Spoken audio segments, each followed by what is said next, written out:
Hello there and welcome to my beginner's guide for Factorio. In this video I'm going to give you all the tools that you require to get started with the game.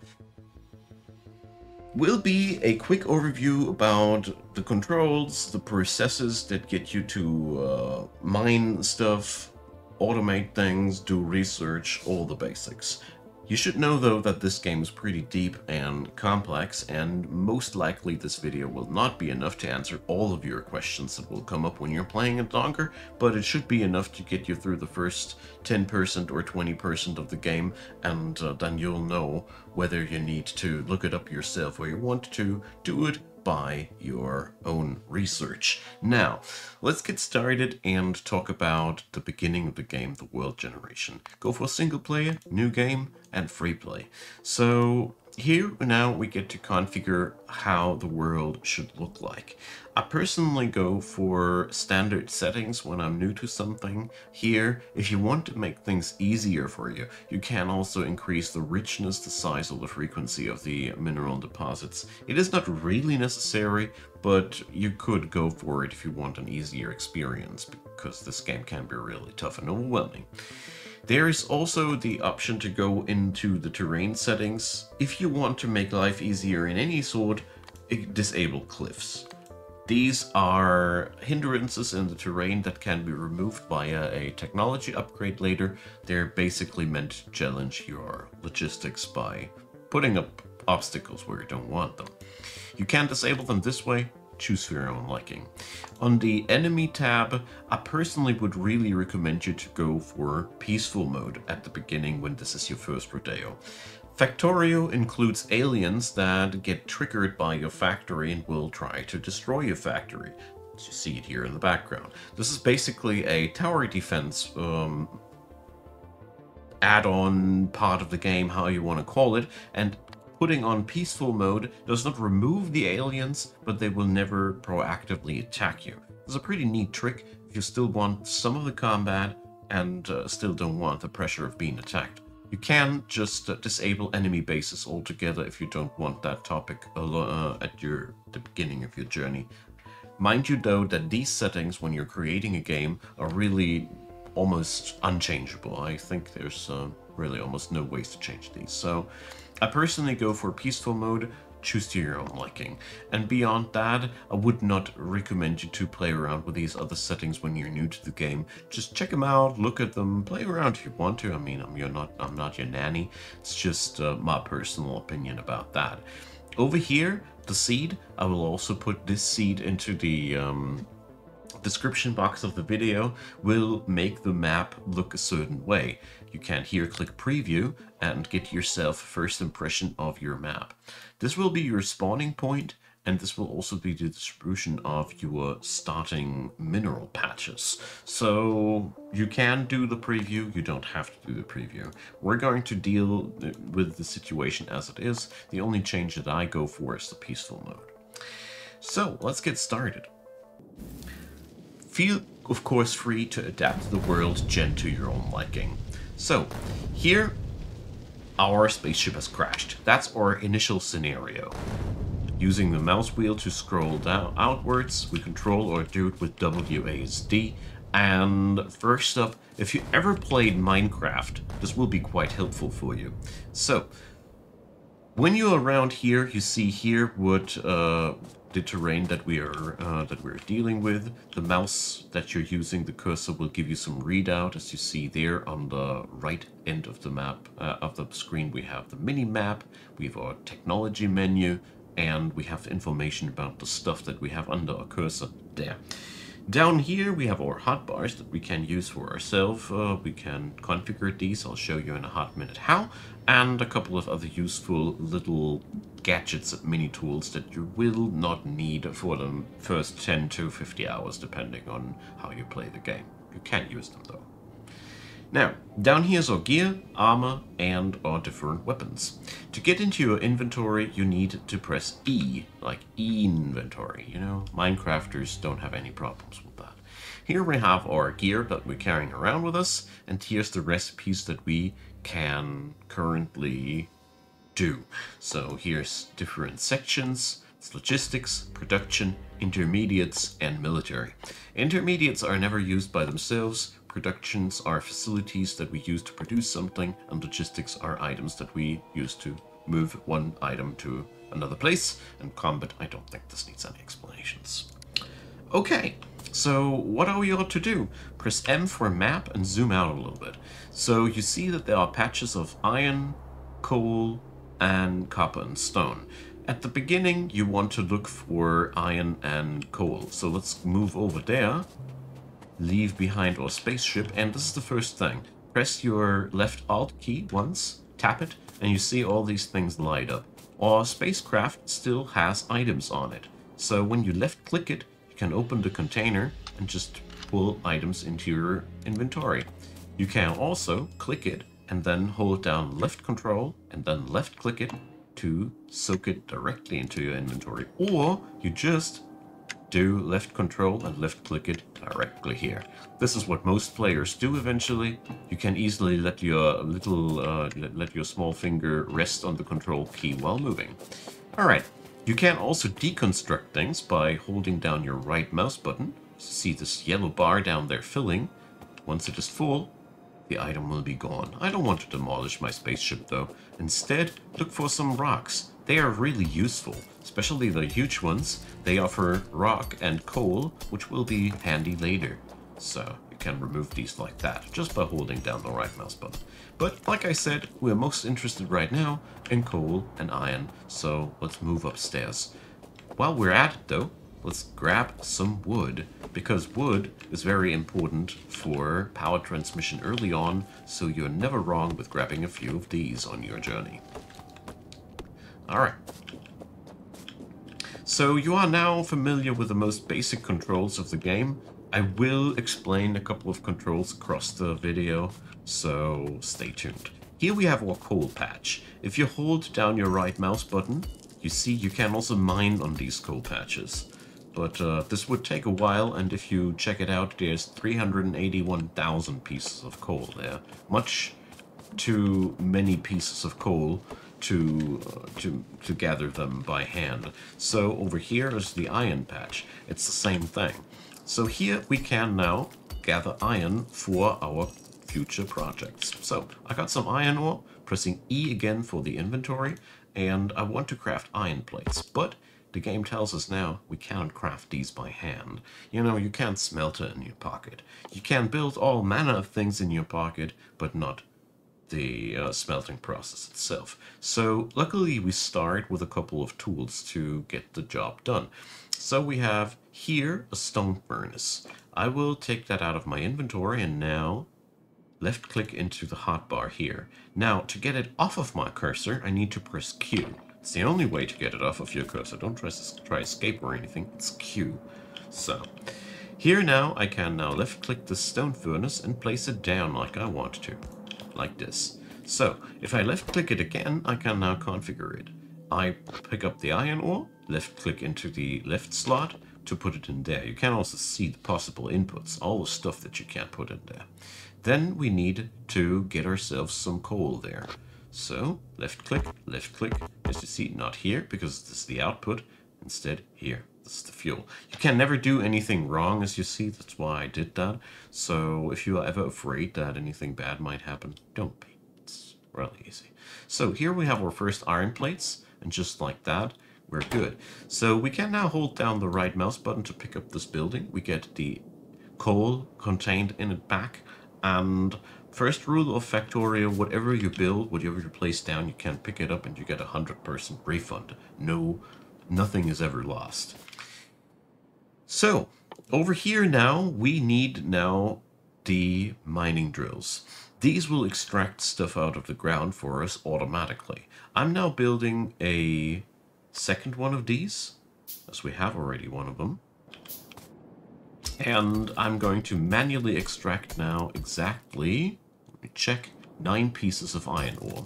Why? I'm going to explain to you in a second. So the manual mining is extremely inefficient and should only be done as long as necessary. Basically, many players don't do it at all. Here I do it because I want to have the furnace for something else. But you see my furnace is gone. Why? Because the recipe, if you hover it, you see it includes a stone furnace. The burner mining drill contains a stone furnace. So we're just going to get ourselves another one. Or we right click for 5 at once. You see down here, pass a little bit quickly, but where my cursor is at now, these items are shown. So I crafted new ones, and now they are down here, as you can see. So I placed that down, but because I want to make things a little bit faster now, I'm going to paste the iron and the coal down here. And now I hold down left control again, otherwise it won't work, and left click. Here we go.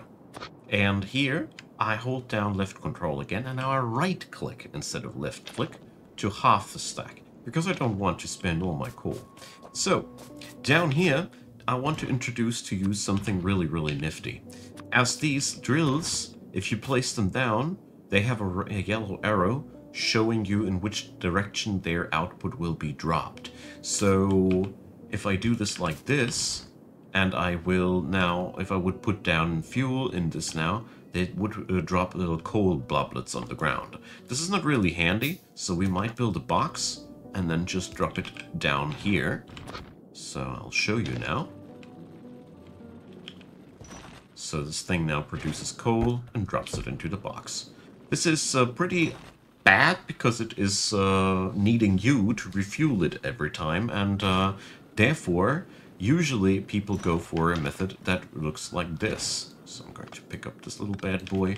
So 2 of them placed down on the coal. This is important, I need that. And then I rotate that here with R, and I make them face each other. And now I pick this up again, hold down control again, right click and left click. I'm distributing now my remaining coal between these 2 bad boys. But the trick now is that now I can hold down left control and left click and grab coal while they keep pumping out coal for me. So this is a method which allows me to just get me more and more coal without needing to do anything. This is, I've been introduced by this method by Catherine of Sky. Warm recommendations to her as a content creator for Factorio. I learned this game from her. And this is daisy chaining in her own words. Or at least it was 10 years ago or what. So we can now go over here and we can now place down this stuff on the iron, place down the furnace in front of this, and then coal. And what happens now is the miner extracts it directly into the furnace.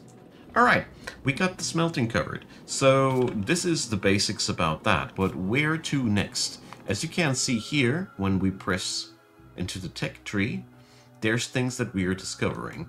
We are currently discovering steam power because we're producing iron plates. And we also can discover electronics by producing copper plates. I will now fast forward a little bit by getting some things done. What I will do now next is set up this more of that, what I have here, and meet you in a second to illustrate what comes next. Alright, so I expanded all this a little bit by quantity, so you can just hold down left control and you can just run alongside these and grab new iron plates. So what I also did was expanding this. Like I said, you can weave these into one another and that just does the trick. I did set up the similar thing on the copper end. It looks the same like here, so I'm not going down there. It's just the same setup. Copper doesn't differ from iron in that regard whatsoever. Even the recipe is exactly the same. So where to go things next? You want to go for science and electricity next. So these things are basically science units. We want to research them, so we need to craft ourselves a lab, which requires iron and copper.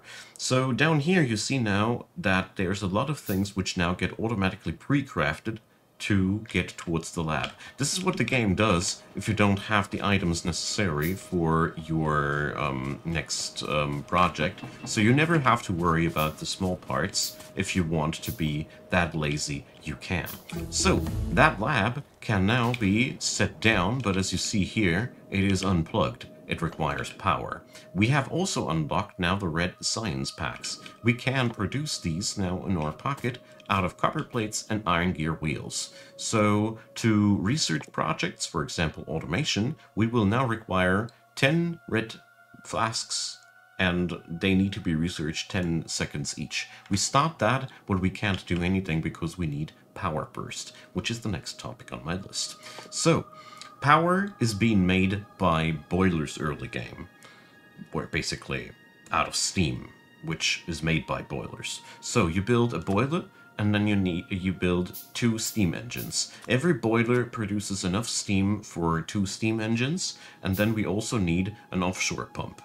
After that, get yourself some pipes and move yourself towards the next body of water. You might also want to stock up on some of these small electric poles. Especially early on, it pays off to be handcrafting at all points. You can also right-click just on something to cancel a couple, or you can shift left-click on a stack to cancel it entirely. So, at the water, we're now picking up the offshore pump. And here you can see there's only a couple of spots where you can place it down. This is where we get the water from. So we now get ourselves some pipe and transport it a little bit away from here. So, boiler has, as you see there, different inputs and outputs. The water droplet shows where the water needs to go in, so we're going to place that right next to this one. And now it shows us that it has a lack of fuel.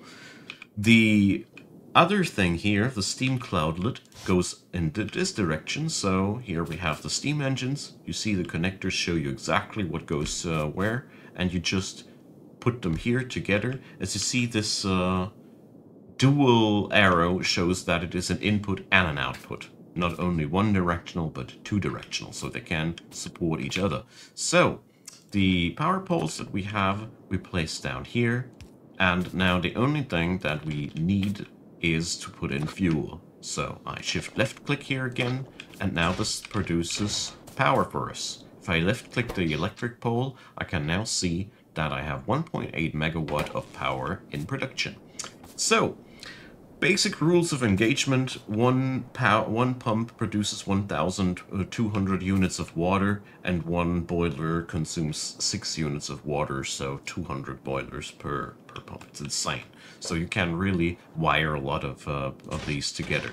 So, but I'm getting distracted. We now place down our lab, and just like that, we have our science down on the ground. And as you see now, it doesn't show any ill signs anymore.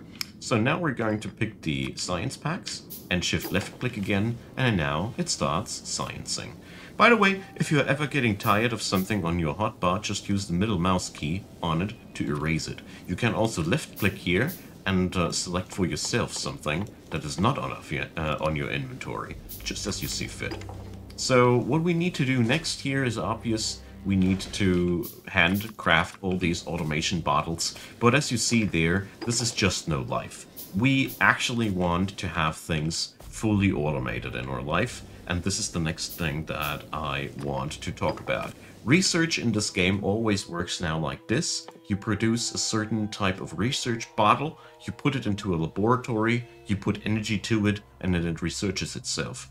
The crux behind it is that there's a ton of different science colors, and every color gets more and more complex to build. So for a higher tier tech, here for example, we need 6 different colors of technology just to get that research done. So this is the late game appeal of what we're doing here. But since this is a beginner's tutorial, you now know basically all the things you need to know about this topic. The tech that we're researching, automation, is giving us the machines that give us the ability to craft things for us, so we don't need to do that manually anymore. And this is basically where this entire game is headed towards to, because, you know, this is an automation game after all. As you see there, the automation takes a while, but it now is almost done. What we're going to do in the background now, I'm going to craft myself a couple of transport belts, a couple of inserters, and a couple of iron chests. Probably a couple of electric poles still, and then a couple of transport belts again, because you just need that down, many of these. So I'm going to give you then the basics about automation and a few things about logistics, and then I call it a complete beginner's tutorial. So, as you see, the automation tech is now almost done. And I will now select the logistics tech. So I will demonstrate automation now on the example of the fact that we don't want to produce those red bottles all by ourselves forever. So we're going to make ourselves 2 assembling machines to do this purpose. Assembling machines basically have the same capacities like you, except for the fact that they can't produce some things. For example, you can't make iron plates in an assembler. That's exclusive for furnaces. A couple of things are exclusive. So first up, we will connect that bad boy with electricity, and then we left click him, and now we go over to the recipe that we want to produce, and we see here automation science pack. So it will require copper plates. We have these, we can put them in there, and iron gear wheels. We don't have these, we need to produce these. So we're going to set up a second assembling machine here. And I press now Q while I'm hovering over the electric pole to multiply it. And now I call this machine to produce iron gear wheels for me. So I can now left click here to produce these.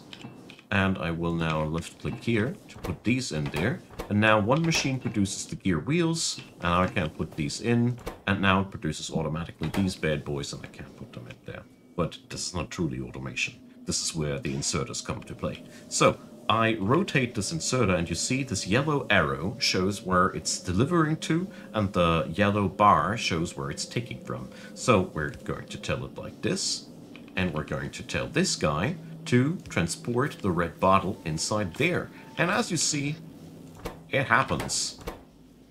Let's take out the these, and you see, this is how it works. So we can now, for example, put a box in there on that end, and a box there on that end, and into that box, for example, I can now place down some iron plates, so it can refill itself. Here I could place down some copper plates, so it can refill itself.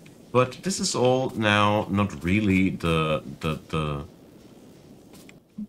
you know, you can transport stuff on long distances, and this is where your friend, the transport belt, comes into play. So I want to demonstrate here, quickly on a small example. I will now use a overcomplicated example. We will now put the bottle onto the transport belt like this, and the bottle is then being transported there and being put into the lab. This way you can transport pretty much everything. Just mind you, the transport belt has a left and a right side, and you are needing to put things onto the according sides. This is part of the gameplay, and giving you a deeper understanding about how belts work would be a complete own 20-minute video. These are the other basics. So, your goal from this point on will be to research more things, and if you want a few pointers, try to get yourselves hand on the technology for electric mining next. The electric mining drills allow you to place machines that can drop ore by just being provided with electricity. So you can truly automate things. Just drop a transport belt in front of the miner, then you can drop some coal and some ore on a belt and drop it alongside of the furnaces, and then the furnaces can also be fed by inserters, and before you know it, you start building a factory. These are the utmost basics that I've shown you here, and I hope it'll help you to get your footing into the game. This is very, very much just the tip of the iceberg, and with this knowledge you can pretty much get started.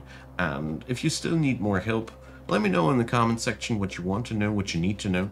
I just wanted to keep this video somewhat manageable in size and in understandability. So drop me your comments down below, leave a like, leave a subscribe, consider checking out the description box filled with plenty of links. Feel free to support the channel. If my work is worth a dime to you, it would really, really mean a lot to me. And yeah, feel free to check back.